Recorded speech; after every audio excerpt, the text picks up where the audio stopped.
नमस्कार। कैसे हैं आप? आज 12 जुलाई का शुभ दिन और रविवार का दिन। जैसा कि हमने तय किया हुआ है कि हम हर रविवार को 3 मानव उपयोगी सूत्र रखते हैं जो आदरणीय ए नागराज जी द्वारा जो रखा गया है, मध्यस्थ दर्शन सहअस्तित्ववाद, उसके सूत्र क्या है, वो क्या कहना चाह रहे हैं। तो छोटे छोटे सूत्र 3 आपको नज़र कर रहा हूँ, देखिएगा ये कितने हमारे जीवन के लिए उपयोगी हैं या नहीं। पहला सूत्र है, जो जिसका अपव्यय करेगा, जो जिसका अपव्यय करेगा वह उससे वंचित हो जाएगा।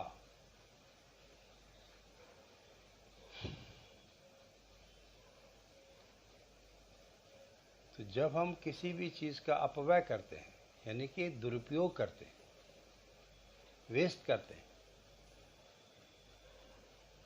उससे हम वंचित हो जाएंगे। वो चीज़ कुछ भी क्यों ना हो, वो आपका धन हो, वो आपकी ऊर्जा हो, वो आपका समय हो, वो कुछ भी क्यों ना हो, वो आपकी विचार की शक्ति हो, जिन जिन चीज़ों का हम दुरुपयोग करेंगे उन चीज़ों से हम वंचित होते जाएंगे। कई लोग अपने ज्ञान का भी दुरुपयोग करते हैं, कहते कुछ हैं करते कुछ हैं, ये भी दुरुपयोग है ना। तो जो चीज़ मैंने एक शेर लिखा था कि इससे बढ़कर किसी के भाग क्या होंगे, जो शायद जिसके लिए बनी है उसी के काम आए। तो ये चीज़ किसके लिए बनी हुई है, यदि हमें पता चलता है और यदि हम उसका सदुपयोग कर पाते हैं तो इससे बढ़कर क्या भाग्य होंगे। तो बहुत सुंदर छोटा सा सूत्र हमारे जीवन उपयोगी है। इसको देखिएगा कि जो जिसका अपव्यय करेगा वह उससे वंचित हो जाएगा। उसको वंचित होने से कोई रोक नहीं सकता, ये नियम है और नियम सिद्ध हैं, नियम अस्तित्व के हैं, इसको कोई रोक नहीं सकता। आप किसी भी चीज़ का दुरुपयोग करेंगे तो आप वंचित हो जाएंगे। और अगला देखिए, अर्थबोध मानव से मानव को ही होगा। अर्थबोध मीन्स ठीक से समझना, ठीक से समझा पाना, ठीक से ग्रहण कर पाना, ठीक से अंतर संबंधों का पता चल जाना। बोध बुद्धि में होता है और बोध का मतलब है हर चीज़ स्पष्ट हो जाना और हर चीज़ का अंतर संबंध स्पष्ट हो जाना। तो अर्थबोध मानव से मानव को होगा, अध्ययन से होगा। उसको बार बार हम जब पढ़ेंगे, अध्ययन करेंगे तो हमें बोध होगा और ये मानव से मानव का होगा। पुस्तकें तो मात्र सूचनाएं हैं।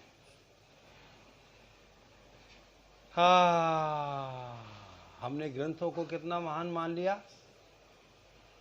यहाँ पर क्या कह रहे हैं श्रद्धेय बाबा ए नागराज, क्या कह रहे हैं कि पुस्तकें तो सूचना मात्र हैं,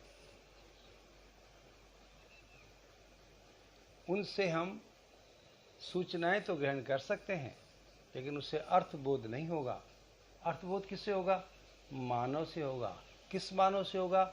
जिसने उसको अपने जीवन में उतारा है, जिसने ठीक से समझा है और जी के देखा है, उससे अर्थबोध होगा। उससे हमें पता चलेगा कि कितना महत्व है, कितनी महत्वपूर्ण चीज़ है। तो अर्थबोध मानव का मानव से ही होगा, अध्ययन से होगा। लेकिन पुस्तकें जो है वो तो मात्र सूचनाएं हैं। तो आजकल के ज़माने में सूचनाएं बहुत हैं, इन्फॉर्मेशंस बहुत हैं, लेकिन जो नॉलेज बहुत है, लेकिन वाइजनेस कहाँ है, विजडम कहाँ है। नॉलेज और विजडम में भी ये अंतर कहते हैं कि एक नॉलेज है, इन्फॉर्मेशंस की नॉलेज है। विजडम क्या है? जब उसे अपने जीवन में उतार लेते हैं हम और फिर उसको सदुपयोग करके देखते हैं और फिर दूसरों को प्रेरणा के स्रोत बनते हैं। तो ये विजडम हुई। हाँ, ठीक है, अगला सूत्र देखते हैं। संपूर्ण मानव जाति के समस्त दुखों का, ध्यान दीजिएगा, कोई 2, 4, 10, 15, 20, 50, 100, 200, 1000 आदमी की बात नहीं कर रहे हैं, मानव जाति की बात कर रहे हैं। संपूर्ण मानव जाति के समस्त दुखों का, जितने भी दुख हैं मानव जाति में, जितने भी प्रकार के दुख आप सोच सकते हैं, देख सकते हैं, या आप अपनी कल्पनाशीलता में ला सकते हैं, तो जितने भी दुख हैं, समस्त दुखों का एक ही कारण है। क्या कारण है? भ्रमवश स्वयं को शरीर मानकर जीना। क्या मतलब इसका? कि हम अपने को शरीर ही माने रहते हैं। हम शरीर सशरीर हैं, इसमें कोई गलती नहीं, कोई दिक्कत नहीं, पर केवल शरीर नहीं है। ध्यान दीजिएगा, यदि हम शरीर ही होते, है ना, तो ये जो अंदर का जो काम चल रहा है, जो सोचने का, समझने का जो शक्ति है, चैतन्यता है, वो जब तक रहती है तब तक शरीर चलता है, और जब वो खत्म हो जाती है, यही आंखें देखती नहीं है, ये कान सुनते नहीं है, ये मुंह बोलता नहीं है, ये स्पर्श करने से पता चलता नहीं है। अब तो हम एक छोटी सी कोई चूटी भर दें तो बहुत पीड़ा होती है, और उसके बाद उठा करके जला दो, काट दो, फेंक दो, दबा दो, कुछ भी कर दो, कुछ फर्क नहीं पड़ता। इसका मतलब हुआ कि इसके अंदर कोई चीज़ थी जो सोचने वाली थी, समझने वाली थी, देखने वाली थी, महसूस करने वाली थी, वो चली गई। अब ये मिट्टी का शरीर, 5 तत्वों का शरीर, वो जो है वो है। तो स्वयं को केवल शरीर मान के जीने में ही सारे झंझट हैं, सारी तकलीफ़ें हैं, सारे दुख हैं, क्योंकि हम अपने शरीर से ही फिर कुछ करते हैं, शरीर के लिए ही करते हैं, शरीर से ही करते रहते हैं, कुछ सोच से नहीं करते, कुछ समझ के नहीं करते, या जितनी सोच समझ हमारी होती है वो शरीर के लिए ही करते रहते हैं, शरीर की पूर्ति के लिए संग्रह करते हैं, शरीर को खिलाते पिलाते हैं, और उसके बाद और कोई काम नहीं है। उसी में ही अति भोग और बहुभोग हो जाता है, उसी में ही हमारी सोच समझ सारी हो जाती है पूरी। तो जब एक आदमी करता है, दूसरा भी करना चाहता है, तीसरा भी करना चाहता है, इसी से सारा हवॉक है, सारा जो प्रॉब्लम है, सारा शोषण है, सारा जो संग्रह है, सारा जो कालाबाजारी है, सारा जो नासमझी है, इसी के लिए, क्योंकि शरीर के लिए पूरा किया हुआ काम पूरा पड़ता नहीं है। तो जब तक मैं अपने को नहीं जान लेता हूँ कि मैं क्या हूँ, मैं शरीर भी हूँ, मेरा शरीर के साथ हूँ, पर मैं क्या हूँ, मैं को समझ गए तो मेरा भी समझ जाओगे, मैं को समझ गए तो मेरा भी समझ जाओगे। मेरा समझ के कोई मैं नहीं समझा, तो हम हैं क्या, मैं कौन हूँ, मैं क्यों हूँ, मैं कैसा हूँ, है ना, ये शरीर क्या है, कैसा है, ये सब कुछ जानना ज़रूरी है, तभी हम ठीक से जी पाएंगे।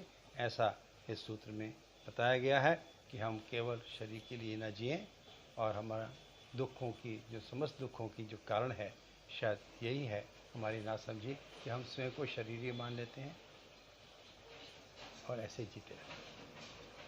तो खूब सारी शुभकामनाओं के साथ सुप्रभात, मेहरबानी, धन्यवाद।